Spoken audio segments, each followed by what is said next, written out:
অসুন্দর হাঁসের ছানা। এক গভীর গ্রামাঞ্চলে যেখানে পুরনো এক জমিদার বাড়ি ছিল, সেই বাড়ির পাশে ছিল ঘন আগাছা আর বুনো ঝোপে ভরা একটি শান্ত ডোবা। গ্রীষ্মের দিন একটি হাঁস মা ডোবার ধারে বসে তার ডিমগুলিকে উষ্ণতা দিচ্ছিল।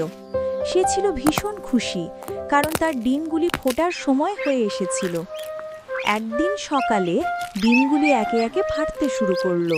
টুক টুক ছোট ছোট হলদে রঙের সুন্দর হাঁসের ছানারা বেরিয়ে এলো। তারা তাদের মায়ের চারপাশে ঘুরতে শুরু করলো। মা হাঁস আনন্দে প্যাক প্যাক করে ডেকে উঠল। কিন্তু একটি ডিম তখনও ফোটেনি। এটি ছিল অন্যান্য ডিমের চেয়ে অনেক বড় এবং অদ্ভুত ধূসর বর্ণের। মা হাঁস ভাবল, ইস, এ কি? এই ডিমটা নিশ্চয়ই কোনো টার্কি মুরগির ডিম নয় তো। যাই হোক, আর কিছুক্ষণ বসে দেখি।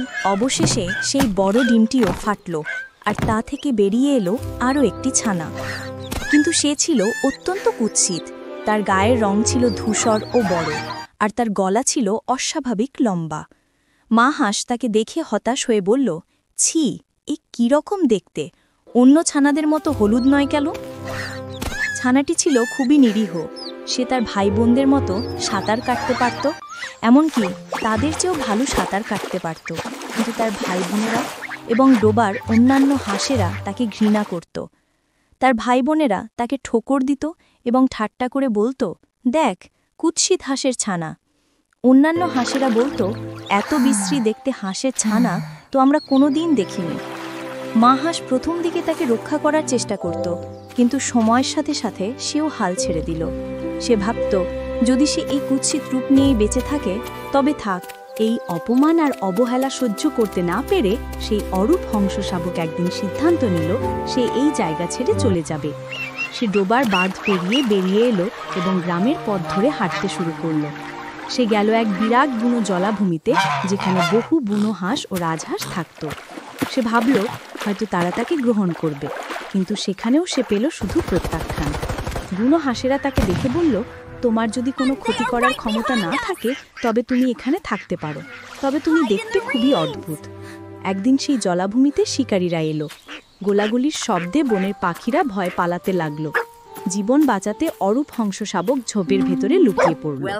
সে কোনো মতে সেই জলাভূমি ছেড়ে পালালো এবং এক বৃদ্ধা নারীর কোণে ঘরের কাছে পৌঁছালো। বৃদ্ধা তার ঘরে সেই ছানাটিকে আশ্রয় দিলেন। বৃদ্ধার একটি মুরগি এবং একটি বিড়াল ছিল। সেই মুরগি ও বিড়াল ছিল অহংকারী। তারা হাঁসের ছানাটিকে দেখলেই ঠাট্টা করত। মুরগিটি তাকে খোঁচা মেরে বলতো, তুমি ডিম পাড়তে পারো না, তাই তুমি কোনো কাজে নও। বিড়ালটি তাকে ব্যঙ্গ করে বলতো, তুমি তো মাছ ধরতে পারো না, তাহলে তোমার কি দরকার? সবাই মিলে তাকে এমন কষ্ট দিত যে অবশেষে একসময় সে সেখান থেকেও পালিয়ে গেল। সে বাইরে প্রকৃতির মাঝে শীতের কাছাকাছি সময় পর্যন্ত একা একা ঘুরে বেড়ালো। সে জলাশয়ের দিকে তাকিয়ে ভাবত, কেন সে দেখতে এমন, কেন কেউ তাকে ভালোবাসে না? এরপর এলো ঠান্ডা, ভয়াবহ শীতকাল। জলাশয়ের জল জমতে শুরু করল, আর সেই অরূপ হংস শাবকের জীবন হয়ে উঠল আরও কঠিন। ঠান্ডা বরফের মধ্যে সে প্রায় জমে যাচ্ছিল। একদিন সকালে এক কৃষক তাকে দেখতে পেল। হাঁসের ছানাটি তখন প্রায় অসাড়। দয়ালু কৃষকটি তাকে তুলে নিয়ে নিজের বাড়িতে নিয়ে গেলেন। কৃষক পত্নী ও তার বাচ্চারা তাকে গরম পরিবেশে রেখে খাবার দিল। কিন্তু হাঁসের ছানাটি মানুষের এই পরিবেশে অভ্যস্ত না হওয়ায় একসময় সে ভয়ে ঘর থেকে বেরিয়ে আবার বনের দিকে ছুটে গেল। সে সারা শীতকাল লুকিয়ে থাকল, কঠিন ঠান্ডা এবং একাকিত্বের সাথে লড়াই করল।